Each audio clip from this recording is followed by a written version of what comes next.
kantin depan kelasku. Viral sebuah video yang memperlihatkan siswa SMA N1 Lahusan Nias, Kabupaten Nias Selatan tengah melakukan lompat batu khas Nias. Walaupun perkembangan zaman yang kian modern, namun ternyata tak semua tradisi dan budaya daerah tidak diminati dan ditinggalkan oleh generasi muda. Seperti dalam unggahan video di akun TikTok @bungwalas pada Kamis 21 September 2023.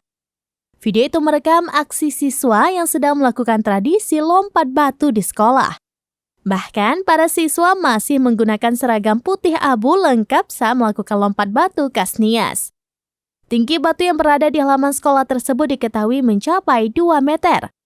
Terlihat beberapa siswa SMA N1 Lahusan Nias, Kabupaten Nias Selatan tengah mengambil arah ke belakang untuk berlari ke depan. Mereka tampak mengerahkan semua tenaganya agar berhasil melompati batu setinggi 2 meter tersebut.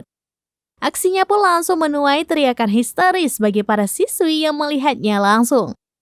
Banyak pula warganet yang kagum melihat aksi para siswa yang masih melestarikan tradisi asal Nias itu.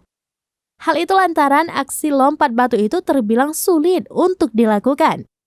Tradisi lompat batu sendiri merupakan tanda bahwa seseorang pemuda Nias sudah dianggap dewasa, baik fisik dan usianya.